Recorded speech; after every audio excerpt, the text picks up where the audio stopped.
Good evening, everybody. I'd like to call the July? July 19th, 2023, Town of Cedar Lake, Plan Commission public hearing to order. Please stand for the Pledge of Allegiance.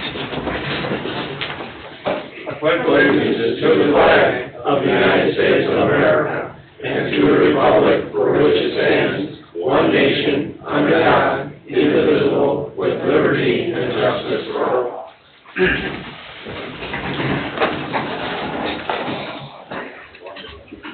Before we go any further, I would like to wish Mr. Hunley a happy 80th birthday today. And just in case you don't know it, he's our former chief of police, and he served on the town council with me for one term. I guess on your 80, your birthday party is going to a Plan Commission meeting, huh, Jim? Congrats. One short story. Last year he turned 79. He went out on the golf course and shot 79. Oh. That's a birthday right there. That's the last time he shot 79. Yeah, but that was 9 holes, wasn't it? Okay, roll call, please. Mr. Carnahan? Here. Mr. Foreman? Present. Mr. Hunley? Present. Ms. Dessauer? Present. Mr. Sharp is absent. Mr. Parker? Here. Mr. Kapura? Present. Mr. Oliphant? Here. Mr. Washington? Present. Ms. Abernathy? Present. Ms. Hyden is present. Okay, the minutes have been for June 7th, 2023 work session and June 21st, 2023 public meeting have been distributed. Do we have any discussion on that or corrections? No, sir.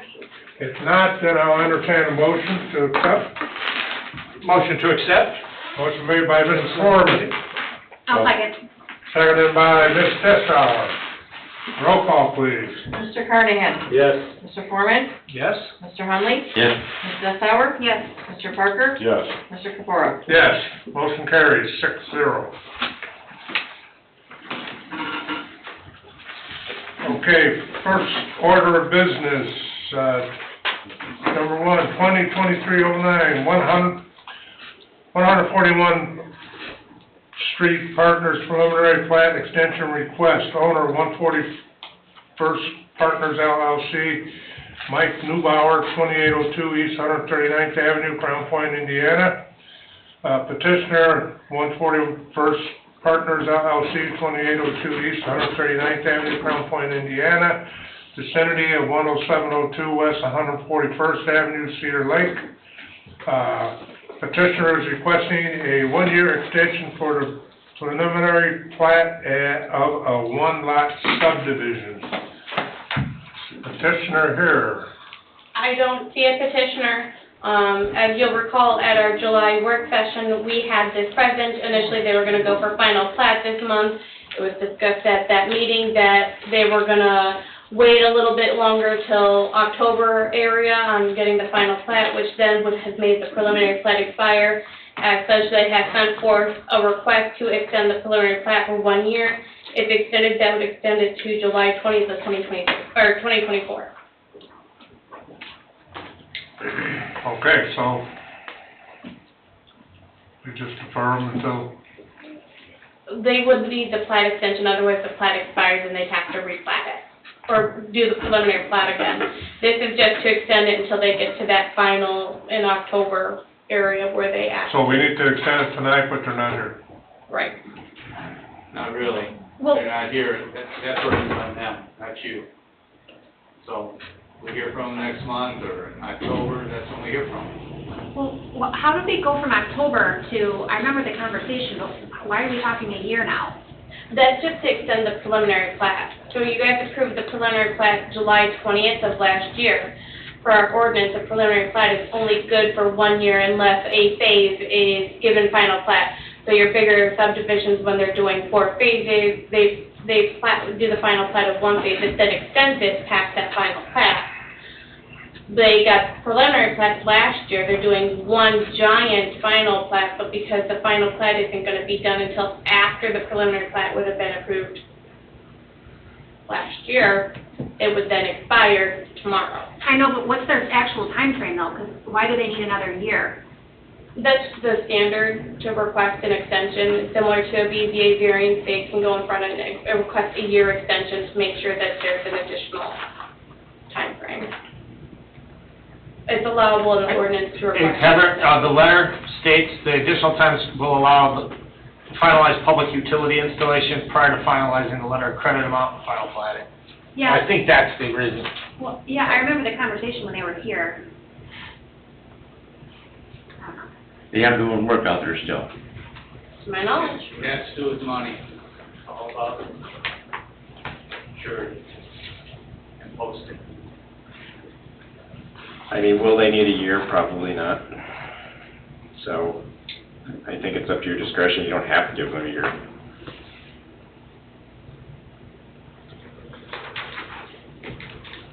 What's the commission's pleasure? It needs to be a deferral, right?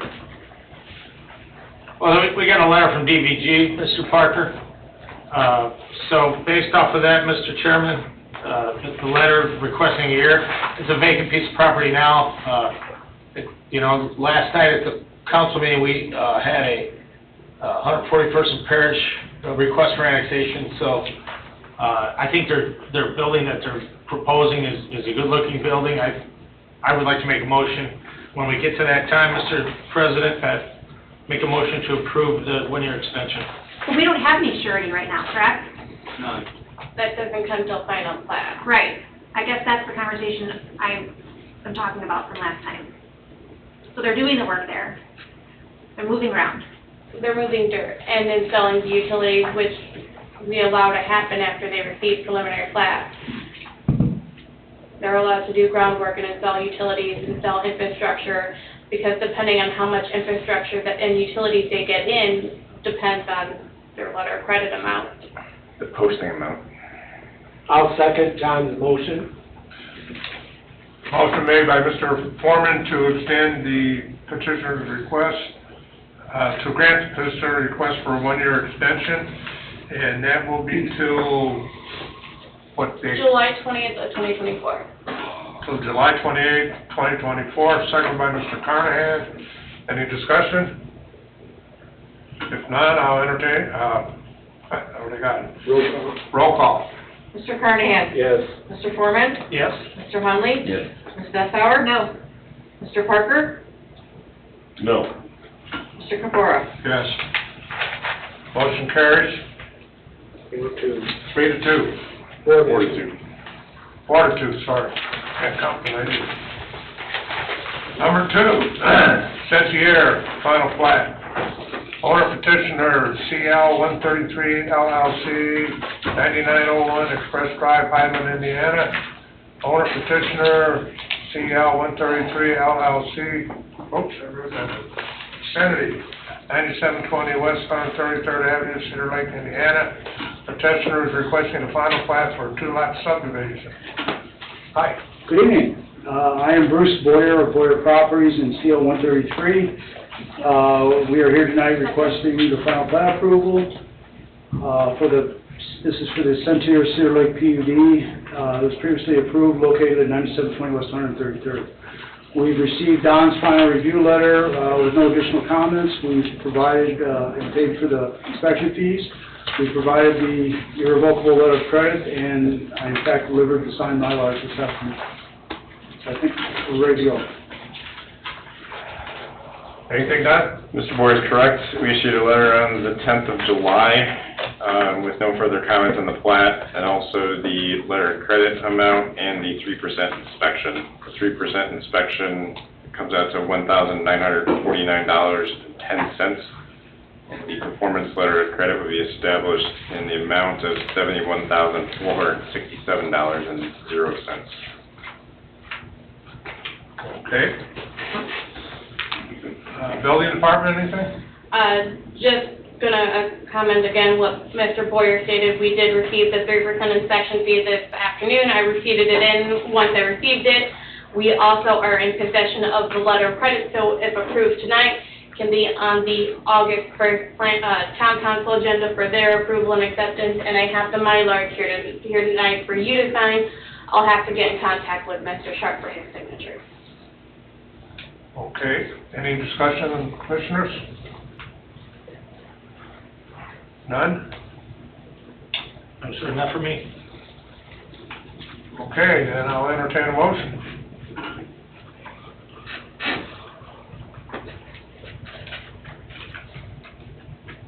Motion to approve the Centier, final plat. Motion made by Mr. Foreman, I need a second. I second it. Per the engineering letter, and also for the two-lot subdivision. Thank you. Thank you. Abijah, Yes. seconded by Mr. Huntley, any discussion? Roll call, please. Mr. Carnahan? Yes. Mr. Foreman? Yes? Mr. Hunley? Yes. Ms. Desauer? Yes. Mr. Parker? Yes. Mr. Kapura? Yes. Motion carries 6-0. Thank you. Mr. Pruitt, I'll reach out once I have Mr. Sharp's signature for you or DPG to pick up the minor. Thank you very much. Number 4, Birchwood Farms. Conversion of performance letter of credit to maintenance letter of credit for phase 1 through 3. They are requesting a deferral to August after additional discussion. It sounds like we're gonna have 1 through 3 and 5 all in one letter of credit amount.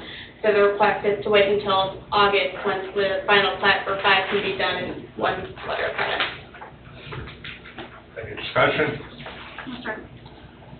I need a motion to defer. I'll make a motion to defer this to the August meeting. Motion made by Ms. Deschar, I'll second it. second by Mr. Huntley. Roll call, please. Mr. Carnahan? Yes. Mr. Foreman? Yes? Mr. Hunley? Yes. Ms. Desauer? Yes. Mr. Parker? Yes. Mr. Kapura? Yes, motion carries 6-0. Number 5, Beacon Point East, June 7, extension of the performance letter of credit. So item number 5, they sent a request to extend it to January 30th of 2024, and the amount of $182,135.46. Due to this letter of credit expiring next week, it was approved at the town council last night. For this one, we're looking to ratify this approval. Any discussion? No, sir. Need a motion? Motion to approve Beacon Point East Unit 2, extension of the performance letter of credit. Motion made by Mr. Foreman to approve. Second? I'll second. Second by Ms. Deschauer. Roll call, please. Mr. Carnahan? Yes. Mr. Foreman? Yes? Mr. Hunley? Yes. Ms. Desauer? Yes. Mr. Parker? Yes. Mr. Kapura? Yes, motion carries 6-0. Number 6, Beacon Point East, Units 1, extension of the performance letter of credit. Similar to the last one, they are wanting to extend it to January 30th of 2024. This one will be up here on the next town council agenda if the extension is approved, and it would be in the amount of $341,736.80. Any discussion? Seeing none, I'll entertain a motion to approve. I'll make that motion. Motion made by Ms. Deschauer, I'll second it. seconded by Mr. Parker. Roll call, please. Mr. Carnahan? Yes. Mr. Foreman? Yes? Mr. Hunley? Yes. Ms. Desauer? Yes. Mr. Parker? Yes. Mr. Kapura? Yes, motion carries 6-0. Number 7, Beacon Point Unit 1A, extension of the maintenance letter of credit. Also extending to January 30th of 2024, this is in the amount of $25,209.17. Mr. Chairman, I have a question for Ashley. Sure. Is this the furthest north part of Beacon Point? This isn't Beacon Central, this is It's one of the first spaces It's on. Beacon Central, it's pretty much the central portion of Right. Central. Yeah. Where they began, is 1A. No, To the north behind. 1A is really small, it's like 6 lots. Oh. Here, I can, Oh, that's okay. Okay. I didn't know if this was the, no, it's just, is it by the park? no, 1A is a tiny little ways over here. It's like Oh, 7, 8 okay. lots, and then 2 is kind of central. Gotcha. That's the reed, 2's here. Gotcha. 2. Okay, thank you. So 25K was? $25,209.17. Yeah, this one and the next one are simply because they're still getting through our punch list. Yeah, when I heard the amount, that's what made me ask, because it Yeah. seemed like it was a little, okay. Thank you. We don't typically extend maintenance letter of credits, but they're willing to do it, so. Okay, need a motion? I'm making a motion to extend the maintenance letter of credit on Beacon Point Unit 1A. Motion by Ms. Deschauer, second. I'll second it. Second by Mr. Parker. Roll call, please. Mr. Carnahan? Yes. Mr. Foreman? Yes. Mr. Hunley? Yes. Ms. Dessauer? Yes. Mr. Parker? Yes. Mr. Capura? Yes, motion carries 6-0. Beacon Point Unit 2, extension of the maintenance letter of credit. Also to January 30th of 2024, this one is in the amount of $151,452.32. Need a motion? I'd make a motion to extend Beacon Point Unit 2, extension of the maintenance letter of credit. Motion by Mr. Foreman. Second? I'll second that. Second by Ms. Deschauer. Roll call, please. Mr. Carnahan? Yes. Mr. Foreman? Yes. Mr. Hunley? Yes. Ms. Dessauer? Yes. Mr. Parker? Yes. Mr. Capura? Yes, motion carries 6-0.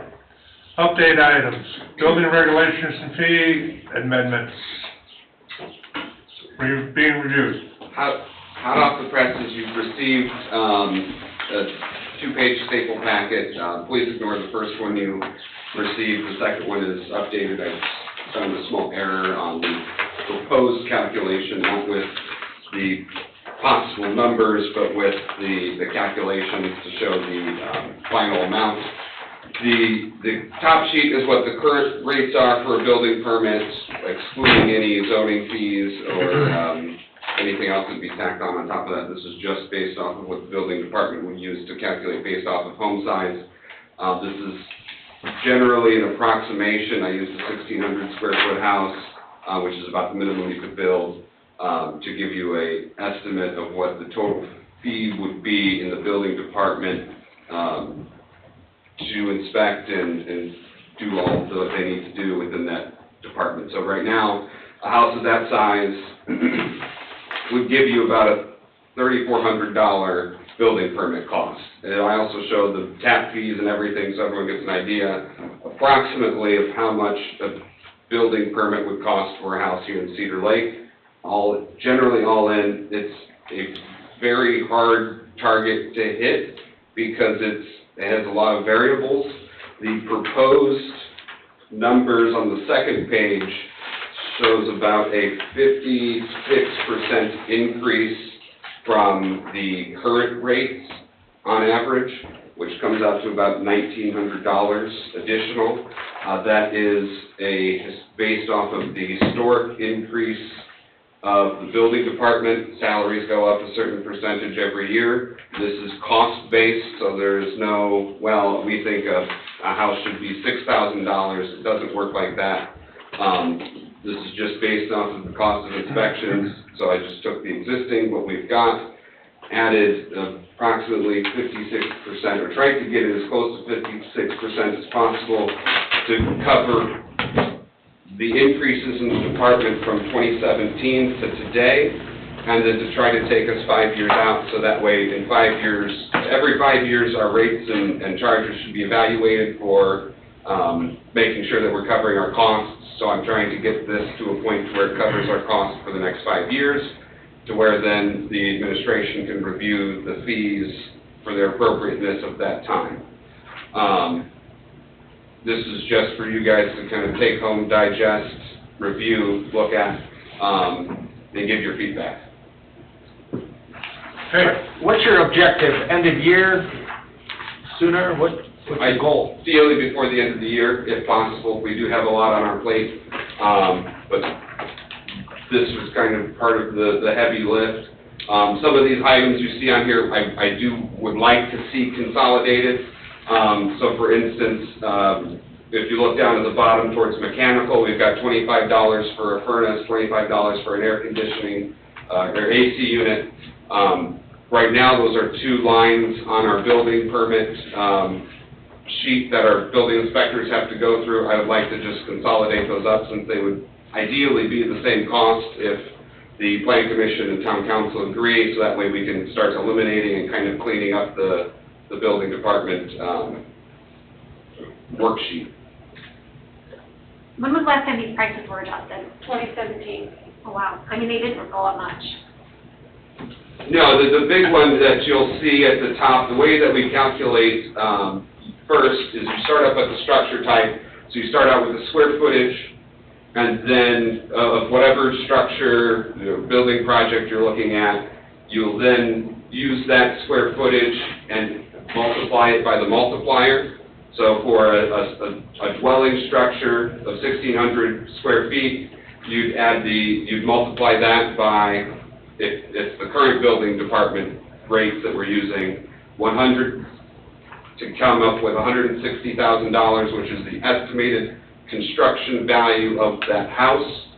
And then you would then add in you would go through that same process for the garage, the deck, if they've got one. Our ordinances do call for a minimum 400 square foot garage. I put on here 500, that kind of was, from the permits that we were looking at, it was in the building department, 500 seemed to be about average, but minimally 400 is it. So you just go through, multiply them across, you come up with the total cost of the construction project, and then you go to the bottom kind of 2/3 of the sheet, and you start working through the spreadsheet for the residential building. So the first $1,000 of estimated construction value of that house currently is a $700 charge, and then you go down to the second portion that says for each additional $1,000, it's $13 in cost. So you then multiply 13 times the remaining however many thousands of dollars, and again, you just continue to work down the sheet. If there's a fence, you add a fence. If, for the example that you're looking at, we'll just jump down to plumbing, so they'll have one plumbing, and then $10 for each fixture within the structure that they're going to build to come up with the total cost. I think it's a lot now, and I think it's a lot moving forward, especially for the little guy trying to build a house. I mean, while you don't feel like it's enough, Heather, if you're building a house, that's $13,200 currently, and it's gonna go to 15G. These are... 1,800 or so difference, but we haven't, Yeah. prices haven't changed since 2017. No, I understand. What's happened since 2017? Get it, we had inflation and everything else, but I'm not saying it's not a lot, I'm Yeah. saying in the large scope, it's not. How does this compare to other municipalities? This compares about average. Some of your more northern communities where there's not much building, most of their building department fees are a little lighter, but comparing ourselves to our most northerly neighbor, St. John, you're getting a pretty good deal here for your building permit compared to up north. St. John's is averaging about $20,000 where we're at $13,000. I wouldn't compare us with St. John because their assessed value and stuff is a lot better, and I'd compare us more with somebody like Chesterton. I would compare us with St. John's. We have the exact same builders, and we're in the same county. Chesterton being at least a county over is a different community. It does have similar size, but again, that's up to the policymakers to decide. It could obviously be scaled back. This is for discussion purposes only. Certainly, a road impact fee has been discussed quite a bit, both on the town council and just in general conversation and talk throughout the town. A road impact fee in St. John is $3,500. So that is an additional cost onto here. So if we were to implement, for example, that exact same fee structure for the road impact fee that St. John would have, you just add $3,500 onto your cost of the building permit. yeah, I think what made this jump, I remember when Jeff Swatzka built his last house in Havenwood, it was like just under 10 Gs, I think. It was a pretty good-sized house, but we didn't have the park impact fee, we didn't have the water/sewer development fees. That's new stuff that we've added recently, Heather, into the community that I don't think existed a decade ago. Right. So that help, I mean, it's essentially 10% of the price of the house, if he's using 160. All of those additional costs, the tap fees, everything beyond the total building permit fees is a cost for growth. Those are calculated by our engineers, they go through a long process, they have to be reviewed on a 5-year basis, reestablished. St. John right now, I've just talked to a few people up there, they're going through and re-updating their park impact fee. It's similar to ours. I think it's $1,900, give or take, compared to our $1,700, and they're looking to raise it to approximately $3,500 as well. Park impact fee, Park impact fee. $3,500. So they're gonna have a $3,500 park impact fee and a $3,500 road impact fee. You're gonna have your building permit fees up there. They also have their tap fees for water and sewer as well. So, although, again, who you compare your community to is up to you. But the community immediately north of us are significantly jumping their impact fees and such. Why the 5 years? Is that just the standard? Statute. Got it, thank you.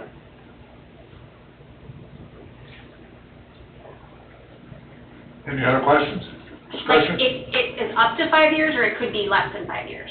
No, it's 5 years. 5 years, got it. And that's not etched in stone, it could be longer if we wanted, correct? No, not for impact fees. You have to do those every 5 years to keep them current. Oh, in order to keep them in place? Yes. You can always repeal as a council and stop it. You can always repeal them. You could always, for instance, in St. John, when they implemented their road impact fee at $3,500, or approximately $3,500, because it's not an even number, they scaled theirs in. So they started the road impact fee at 75% of the total amount. So by 2024, after a 5-year period, their road impact fee will be charged in full. So every new house constructed in St. John in 2024 will be assessed a full 100% $3,500 road impact fee. But the years leading up to them previously, it was scaled back because obviously I was not a council member up there, but my understanding from talking to those council members and working for them, that number was awfully high for them, so they wanted to phase it in. I imagine they will probably do the same thing with their park impact fee, given the high number. And those are just options available to the policymakers, depending on how they view that dollar amount.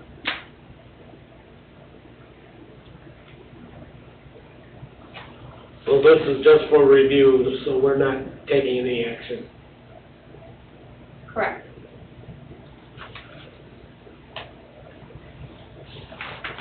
Any other questions or discussion on this? So hypothetically speaking, it could be scaled. The whole thing could be scaled? Or you're saying, I understand what you're saying, because saying that was $3,500 is a big chunk.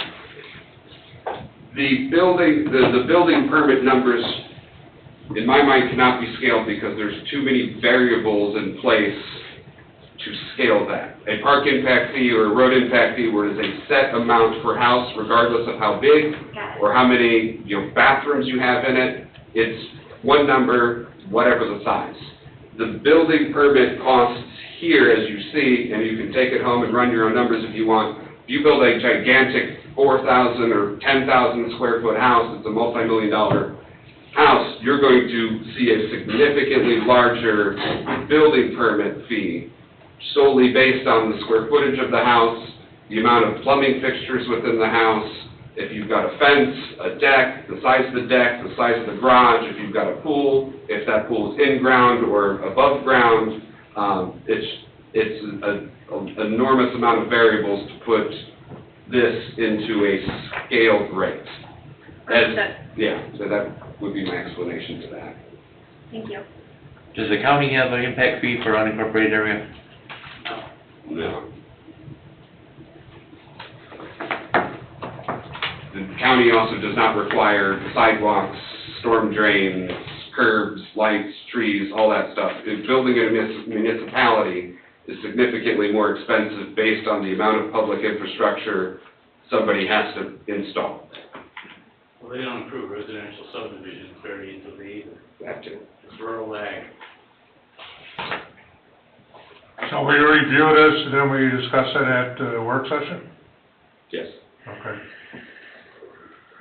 Okay, we all got homework.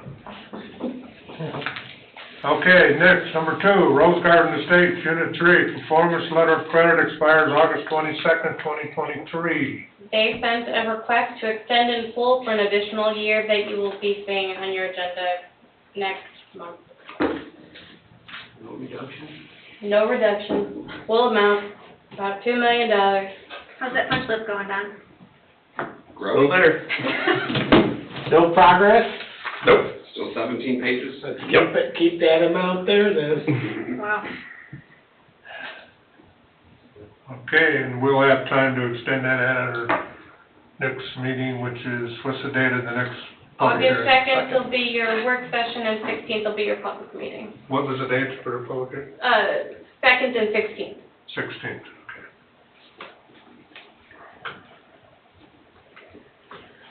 Number 3, Birchwood Phase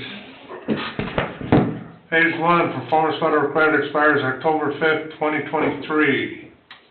That one will rotate with, we discussed it earlier in the meeting, we'll rotate with 1 through 5 and then 5, hopefully sometime in August. So that'll take care of this item. Okay, sounds good.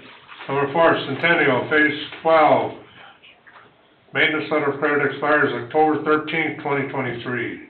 Our punch list has been completed, it should go out tomorrow to Olthoff, and then we'll get through those items and hopefully have them all addressed by October. Okay. And number 5, Rose Garden Estates, Unit 1, performance letter of credit expires October 14th, 2023. So they still have an outstanding punch list? Probably sometime in September I'll get a extension. Yep. Okay. Public comment.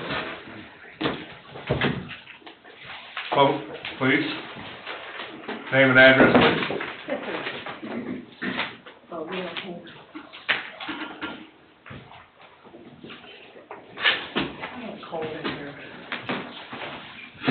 So, Barb Orsley, 10290 West 138. I just wanted to bring up a couple of things that I didn't talk about last time at the work session regarding Lakeside South.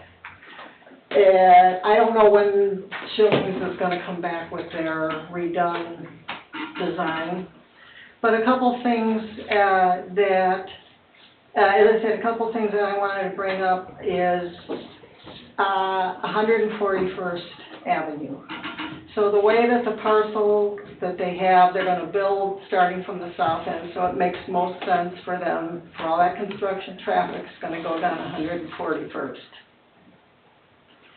So the road right now is pretty crumbly in sections, and I do understand that there's a project in the pipeline to fix that and also fix the roads in the subdivision north of 141st. So my thought is, or my thought was, in terms of what do you know, which comes first, the chicken or the egg. So if you fix 141st, and then if the subdivision gets approved, you're going to have all this construction traffic for how many years they said it was going to be, going up 141st. 10 years.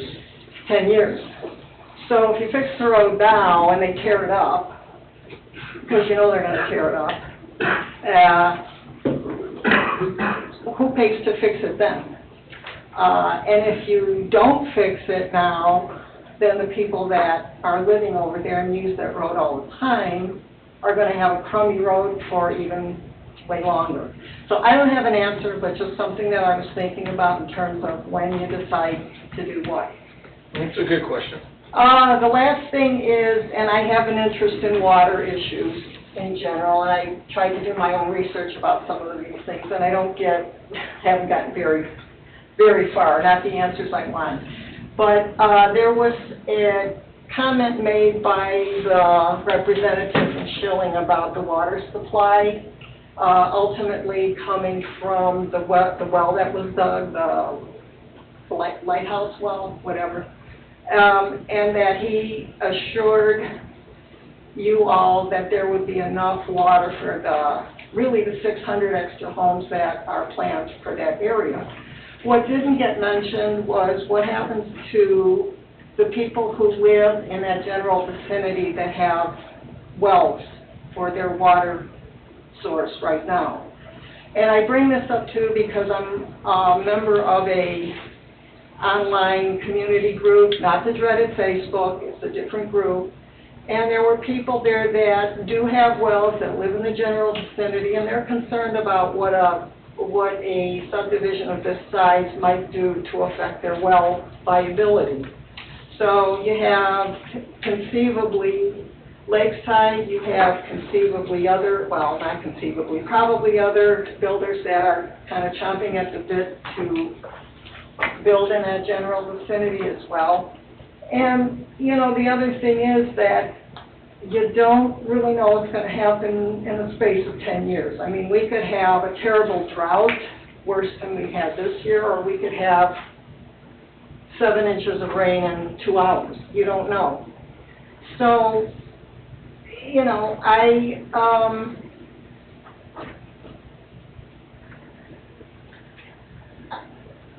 don't know that it would be an issue, but I don't know that it wouldn't be an issue. So I know that, you know, you get hydrological studies and all those things, but I'm kind of trust but verify, and I think the people that do have wells over there would be greatly assured if those kinds of, the conclusions that were made would be put out there for them to digest, and the data that was used to make the conclusion that there would be plenty of water would be available for any interested parties. In plain English, not, you know, calculus equations. You get what I'm saying? So, and it might make things more acceptable to people living in there. Because the concern, I mean, if I had a well there, and I was living in that area and I had a well, I would be worried, because you don't know.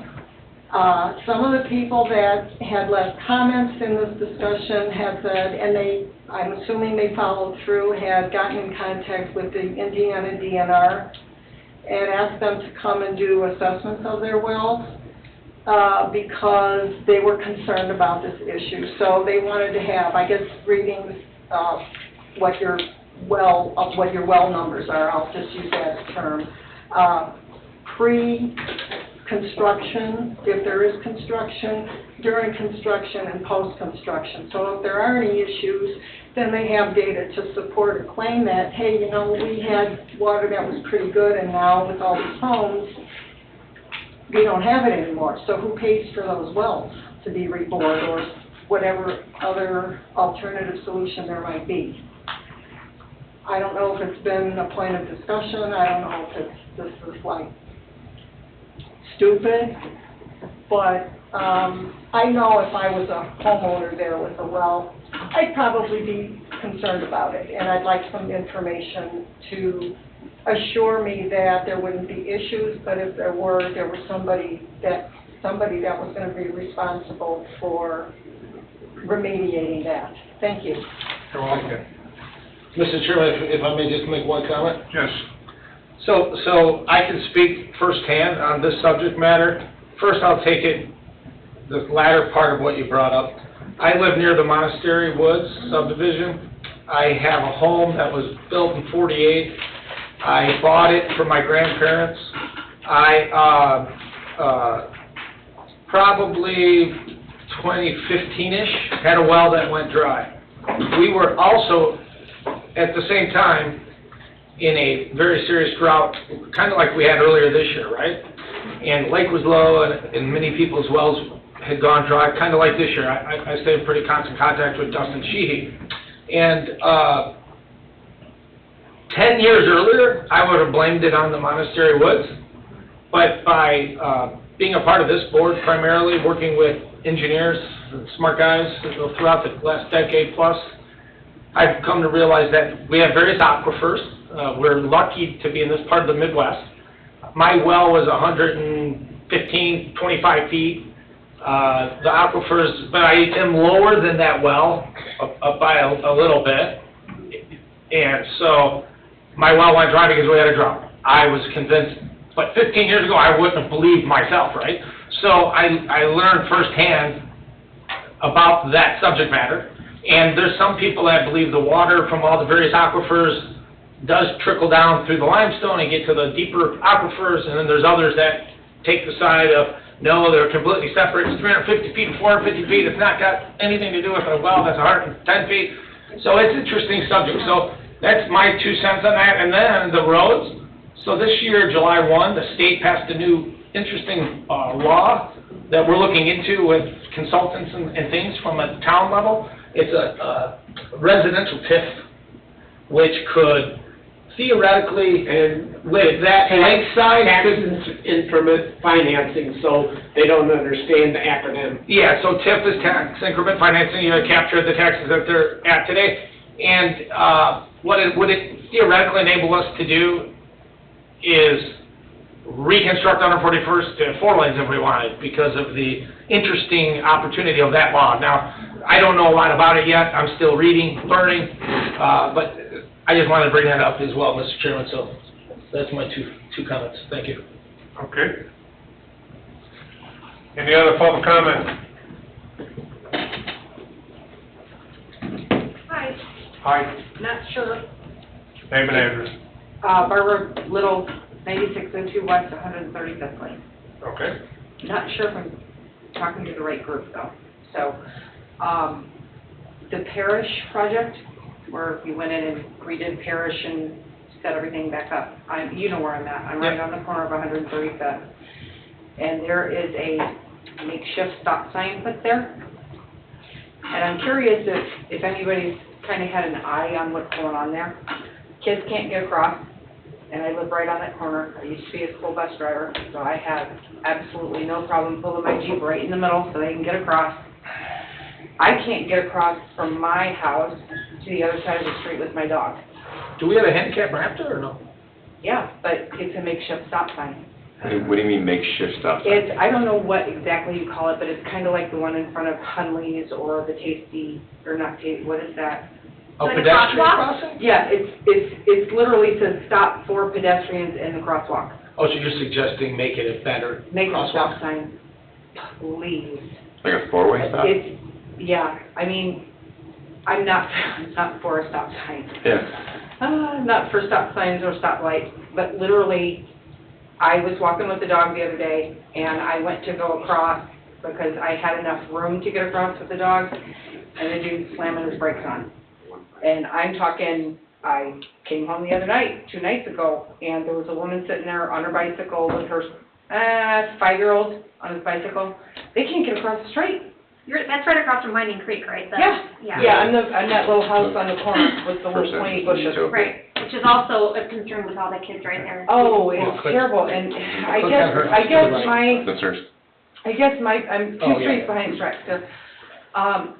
I think my biggest concern is we have this makeshift stop sign there, and we have some people who are moving into town who don't drive like we do, and they're not stopping. It's a smooth new road too. Yes. People are punching it. Yes. Well, there's the Bugaboos one, the Eagles one by Hunley's, and then that one, it's like no one knows how to use it. Either people are slamming on their brakes for no reason, Yeah. and like sitting there, That's the problem. or Yeah. they're They're flying really- through it when there's people Yeah. around. Or they're stopping and there's And nobody there. Right. like Yeah. in Hunley's, somebody's walking across, I stop, and the car's behind me, I'm afraid they're gonna hit me. Yeah. No one knows how to use those things. And again, That's a good, interesting. again, guys, I am not pro stop sign, stop light. Do we have a sidewalk on your side of the road? Yes, sir, we do now. Thank God, thank Mhm. God. And I mean, it looks beautiful out there, it does, it looks absolutely fabulous, all the work that was done, it looks gorgeous. But that one thing, and I'm watching what's going on, and like I said, I was coming across the other day with my dog, and I had plenty of room, and the dude is literally wheeling his tires trying to stop. And I'm looking at it going, this is a school zone, nobody's doing 30. Two stops. We can't get out of our street and make a left-hand turn at 8:30 in the morning anyway.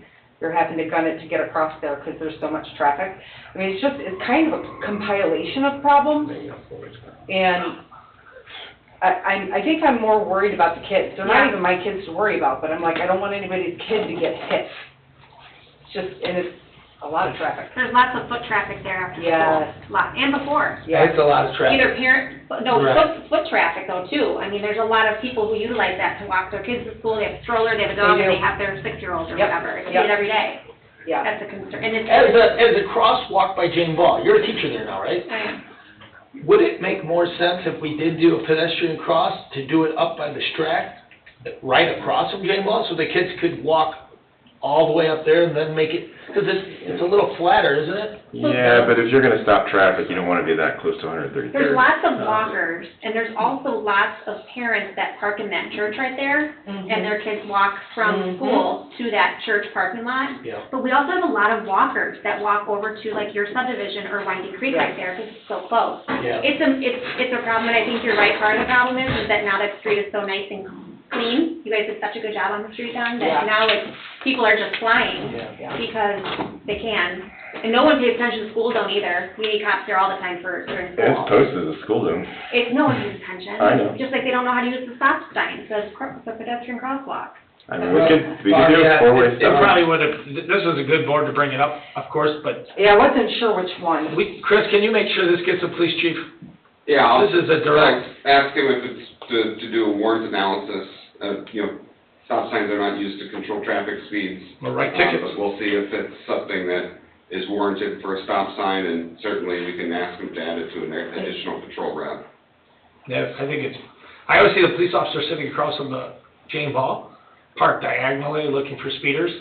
Well, they sit Maybe by they need the to see fire the church. station. They sit by the fire. Across from the fire station, yeah, Yeah, Jane Ball. which, that side isn't nearly as concerning. I see your point. Well, for a couple reasons. Number one is kids aren't walking that way.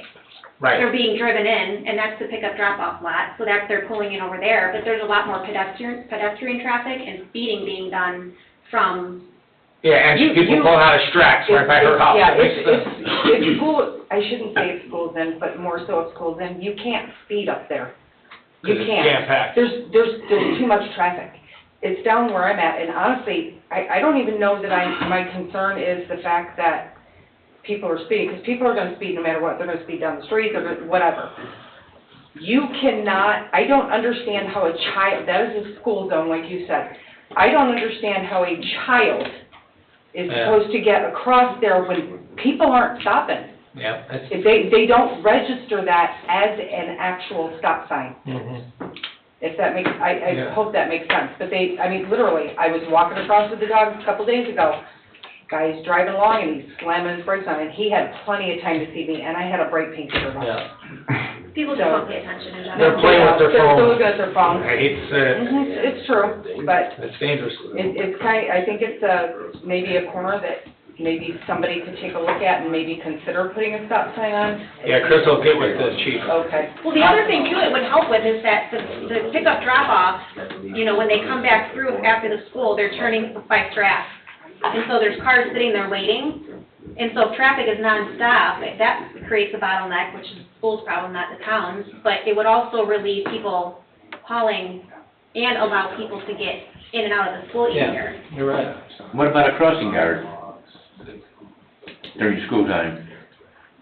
I'm not sure if they have one or You know, not. Do they have it? And that's, I'm not sure. I think that's a good idea as far as the kids go, but again, we can't get out. We talked about donating money for crossing guards for MacArthur and I can't make a also left out of my It's our subdivision. responsibility now, right, Dave? That's a lot of us. yeah, so we've been talking about figuring this out with the schools, both Crown Point and Hanover.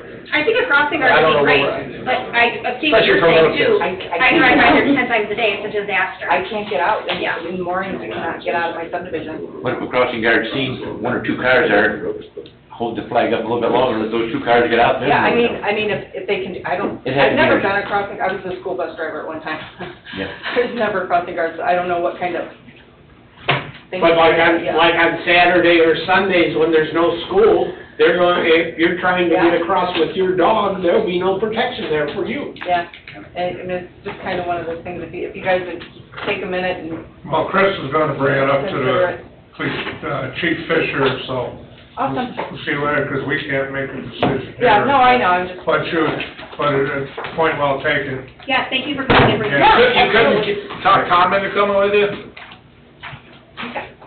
I'm on video, aren't I? I have him at work. I like it. That's funny. Did you say that at work? He's at work, yeah. Just so the board's aware, back in, is it February or March?